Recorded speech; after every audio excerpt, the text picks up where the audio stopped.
Donc, bonjour à tous, oui, il apparaît. Je suis chargée de mission pour le CEDRE concernant tout ce qui est la prévention, la santé-sécurité. Alors essentiellement, ça tourne autour de l'amiante, mais aussi pour la formation. Alors, donc simplement, en fait, moi, je me contenterai de planter le décor et de faire un petit préambule, et je laisserai les professionnels, les sachants développer en détail donc le sujet. Donc en tant que représentant d'une organisation professionnelle qui représente les entreprises de démolition, désamiantage et donc recyclage des déchets du BTP, le CEDRE participe à différentes commissions, à différents groupes de travail, et notamment à l'AFNOR pour suivre tous les travaux concernant les sujets qui en fait touchent de près mais aussi de loin la profession, l'ensemble de la profession.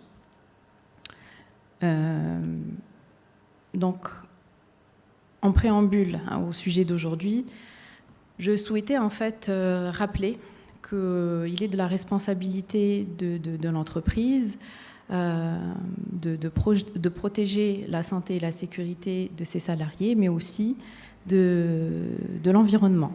Et dans ce contexte-là, et particulièrement en rapport avec l'amiante, on a bien le Code du travail qui englobe en fait toutes les dispositions en fait concernant la protection des salariés.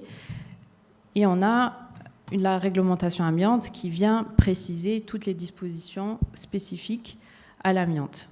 Mais ce qu'on en retient, c'est que l'employeur a une obligation de résultat en termes de sécurité de ses salariés et de l'environnement. Et qui est aussi, l'employeur a sa responsabilité civile et malheureusement pénale aussi, qui est engagée si il ne répond pas à ses obligations réglementaires. Et donc, pour un employeur, il est obligé donc d'évaluer les risques concernant les travaux qu'il engage, donc l'évaluation des risques concernant les travaux qu'il engage et donc les salariés, mais aussi l'impact qu'il peut avoir sur l'environnement.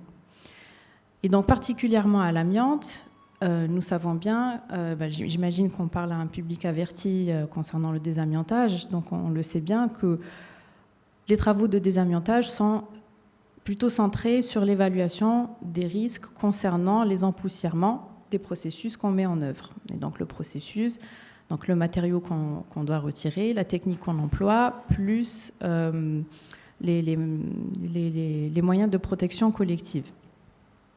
Donc, finalement, toute l'évaluation des risques tourne autour de ce fameux processus. Et qui dit processus et empoussièrement dit prélèvement d'air.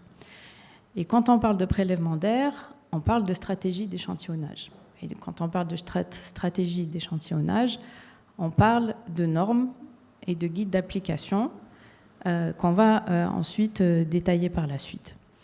Donc, je souhaitais en fait mettre l'accent sur le fait que, donc, étant donné que l'évaluation des risques est centrée sur, on va dire, les empoussièrements émis dans l'air, la stratégie d'échantillonnage est donc même centrale dans l'évaluation des risques pour les entreprises de désamiantage.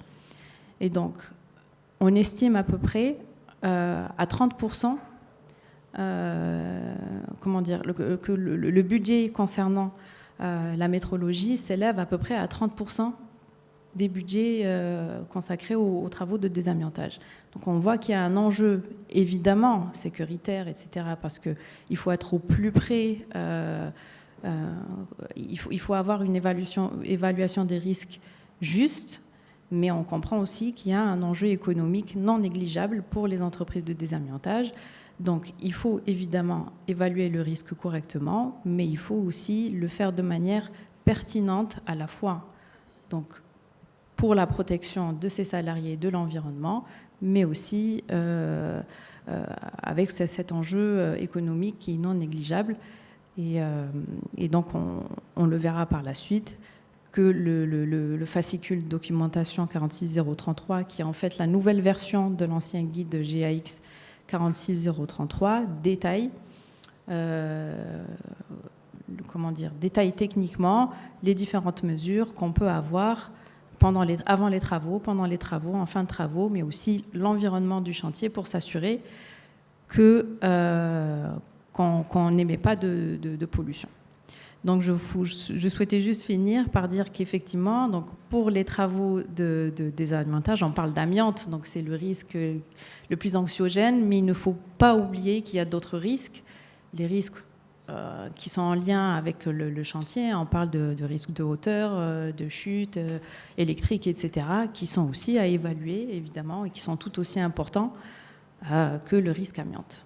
Voilà, donc je laisse la parole aux professionnels qui vont détailler le sujet. Voilà, merci Souila, oui, pour cette...